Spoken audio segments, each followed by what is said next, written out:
Okay, some rigorous shaking going on at the corner there. Let's not disturb him.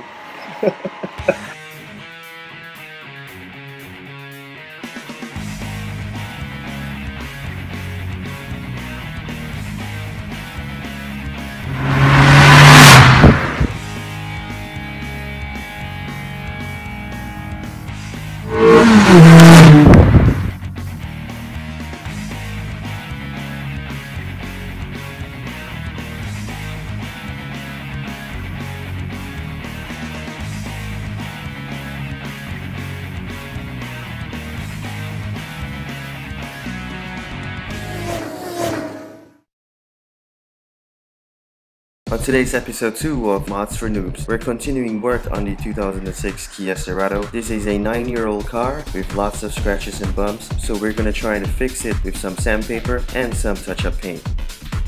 The pack that we bought comes in 3 different types of grids: coarse, medium, fine. Make it smooth, make it smoother, make it flush. Smoother. Sponge to clean off the dirt, and some tissue or cloth if you don't have a cloth, and some water to clean off the dirt as well. Let's try here first. With body kits like this, it is pretty easy to get scratches and bumps. So Ruben's gonna start on a small area, which is some damage to the edge of my front lip. He's gonna start off with the coarse sandpaper to make the area even, followed by the medium grit sandpaper to smoothen out the area. So we're now done with the first sandpaper. Now we're going to the second sandpaper to smoothen out the area.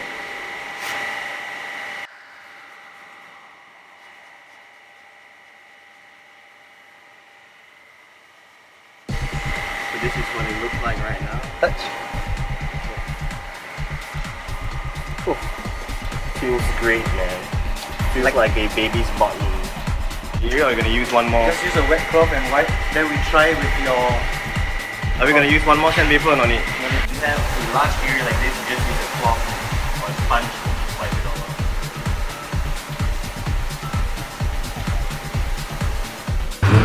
Touch-up paint pen. This color is the ice blue Kia Cerato. It actually has a color code right here. Lee. And if you want the exact color code, you can find it either under your bonnet or on your door. Right. Tell me. Any correction or touch-up pen that you buy always comes with a small little pin. The pen actually comes in 2 parts. One is a nail polish kind of head. Okay. With a small little tip. Yeah, that's for touching up small scratches and buffs. Yes, you can see how the ink already starts to flow out. Yes, I can. Okay, over time, when this thing dries up and you can't squirt out the ink anymore, then you use the pin. That's where this pin comes in to clear the line. And let's see how it works. Oh, did you wash the area? I did. So normally, I guess you're supposed to put one layer and then let it dry for 5 minutes, then put a second layer. You want it to look... I want it to look like original. 2 will be good enough. Okay, 2. I want it to look like it's never been scratched. Then you should never have scratched no more. I know in other countries you can get this spray paint. You can actually go to a custom car paint shop and get a spray. They can mix it up for you, but in Singapore it seems to be quite impossible. So that's why we have to use this mini touch-up pen thing. But it looks really, really fantastic. So we let it dry a bit for about 5 minutes. And then we'll do another layer. This is how you are supposed to do it. Yeah, not like that. Like this. This is the way I did it. And I also use a different color, which is cool. And that one as well. A good note to remember, if your car is black, don't use white touch-up paint. Okay. So right now we're gonna scrape off this portion here because it looks like shit.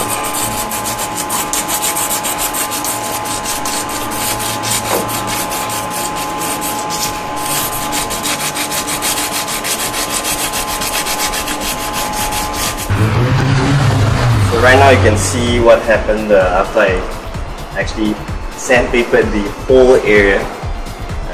It kind of looks like shit right now, but the area is really huge. So I went on the coarser sandpaper, so now I'm going to use the medium sandpaper. File things down to make it cool. Then after this, we just wash it off, clean the area, and try putting on the touch-up pen. The touch-up pen. So right now, just doing some minor scraping to make the area more smooth and get rid of the old touch-up paint that was there. It looks like a really big area. I'm not so sure how we're gonna do it, but I guess we'll see how it looks in the next half an hour. So later on we'll actually do a second layer, and that should touch up pretty well.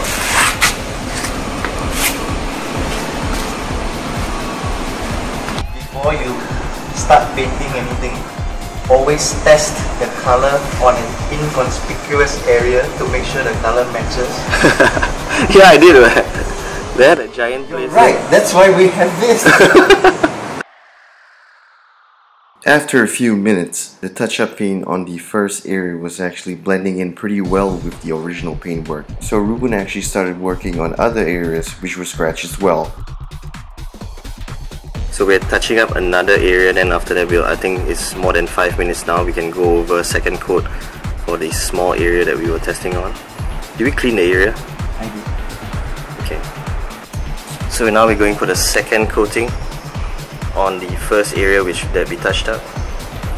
Touched up. The second area that we touched. Oh, and it looks like brand new, man. So we let it dry for a while, and then we'll see how it looks like tomorrow. And it's looking great. Much improved. And probably like 1 week down the road, I'm gonna scratch that area again. Yay! Don't tell me. Start from the top, and then we work our way downwards.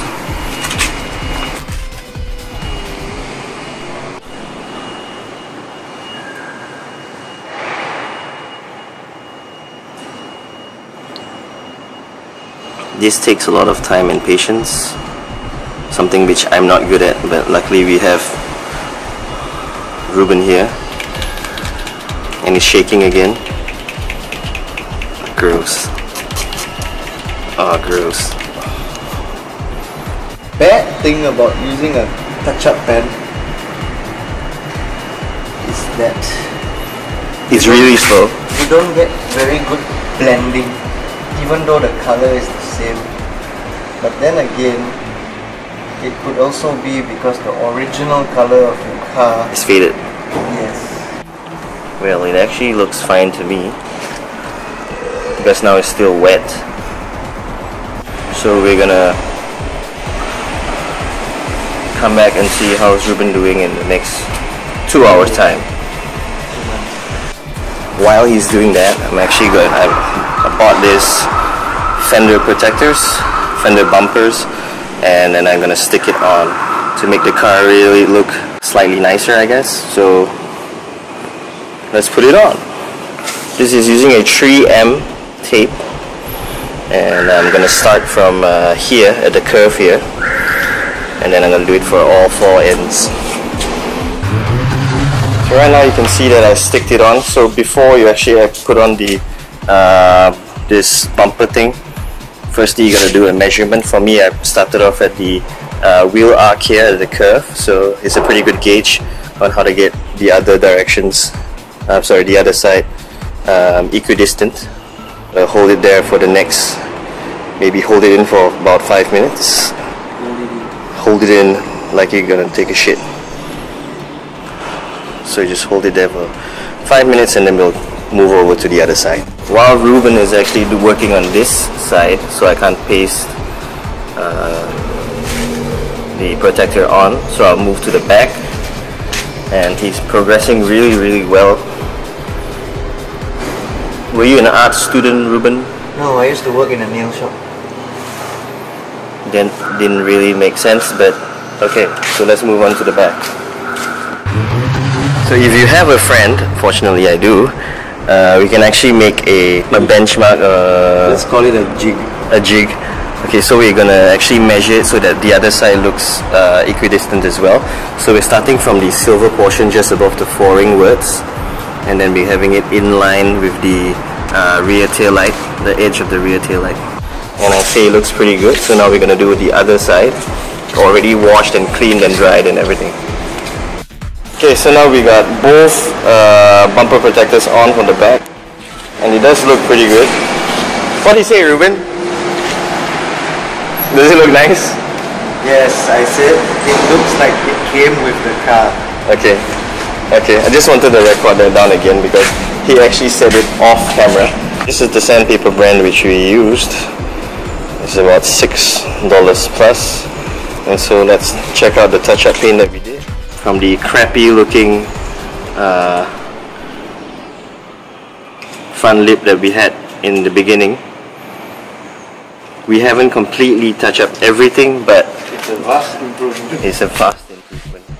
So even for the giant portion in front there, here, it's completely nice and smooth. So anything to say about my car before we wrap up this week's edition? End of part 1 of how to turn your piece of shit car into a not so piece of shit car. Till next week.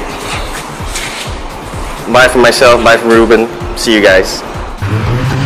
Join us on our next episode where we are going to show you how to remove your car door panel.